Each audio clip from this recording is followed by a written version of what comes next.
এই মনৰ অনুভৱ কওকচোন। সম্পূৰ্ণ মই অনুভৱটো এইবাৰ এনেকুৱা কৰিছোঁ যে আমাক যিখিনি নতুন ৱাৰ্ডৰ নতুন মানুহ সোমাই গৈছে আমাৰ ৱাৰ্ডত, গতিকে সেই মানুহখিনিও মই অহাৰ কাৰণে বহুত ভাল পাইছে তেখেতসকলে, আৰু ভাবিছোঁ যে তেখেতৰ আমাৰ দ্বাৰা কিবা কাম এই ৰাইজৰ সৰ্বসিদ্ধি হ'ব বুলি ভাবিছোঁ যে এই মানুহজনে কৰিব পাৰে বুলি আশ্বাস আছে, আৰু ময়ো ৰাইজক তেনেকৈ বিশ্বাসযোগ্য হিচাপে লওঁ। গতিকে মোৰ কথা বিশেষ কথা নাই, গতিকে ৰাইজৰ অনুপ্ৰেৰণাত মই বিপুল ভোটত জয় হ'ম বুলি ভাবিছোঁ। তাৰমানে বিগত কাৰ্যকালত যথেষ্ট সংখ্যক কাম কৰিছে আপুনি।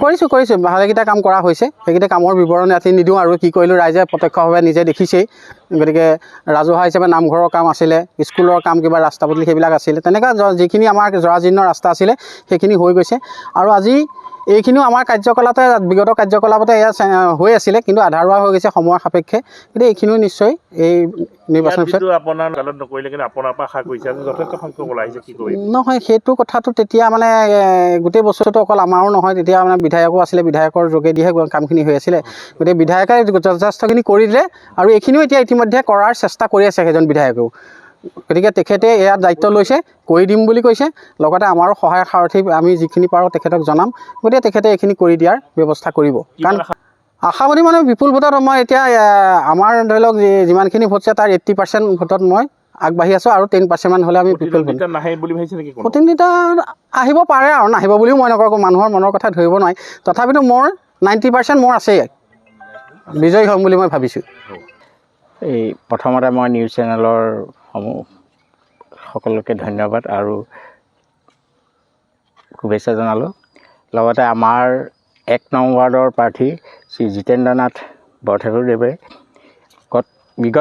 বিগত সময়ছোৱাত আমাৰ অঞ্চলটোত, আমাৰ ৱাৰ্ডটোত কৰিবলগীয়া বহুতখিনি কাম আমাৰ কৰিলে, আৰু ৰাইজখিনিয়ে সেইকাৰণে তেখেতক বিপুল ভোটেৰে জয়যুক্ত কৰিম বুলি আগবাঢ়ি আহিছে।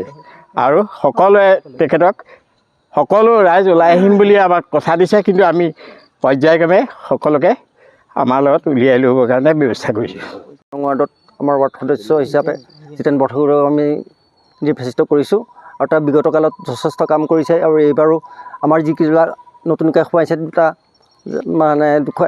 দুটা গাঁও, দুখন গাঁৱৰ দুটা পাৰ্ট, এতিয়া আপোনাৰ সেইখিনি মানুহৰ মাজত আমি সোমাই আহিছোঁ, আৰু সোমাই পেলাই আমি যিখিনি কাম কৰিব লাগে অনাগত দিনত আমি কৰিম বুলি আমি আশাবাদী। বৰঠাকুৰ ডাঙৰ কথা মানে কি, বিগত 5 বছৰ কাৰ্যকাল তেওঁ 7 নং ৱাৰ্ডৰ পৰা নিৰ্বাচন হৈ কাৰ্যকাল কৰি গৈছে, কিন্তু কাৰ্যকাল কৰি যাওঁতেনো তেখেতে নিজৰ ব্যক্তিগত স্বাৰ্থটো জলাঞ্জলি দি সদায় ৰাইজৰ হকে মাত মাতি আহিছে, আৰু সেইকাৰণে সদায় এতিয়া ৰাইজ স্বতঃস্ফূৰ্তভাৱে ওলাই আহিছে, আৰু আমি আশাবাদী এইবাৰ বিপুল ভোটত জিতেন বৰঠাকুৰ ডাঙৰীয়া পুনৰ নিৰ্বাচিত হ'ব। প্ৰথমবাৰৰ বাবে পাইছোঁ, তেখেতে আমাৰ এই ৰাস্তা ঘাটবিলাক ভাল কৰি দিয়ক। আমি তেখেতৰ জয়যুক্ত হ'বলৈ আমি বহুত আশাৰে বাট চাই আছোঁ, আৰু বহুত দিনৰ পৰাই তেখেতৰ লগত আমাৰ চিনা জনাও আছিলে। সেইকাৰণে আজি আমি ওচৰতে পাই পেলাই ভাল পাইছোঁ।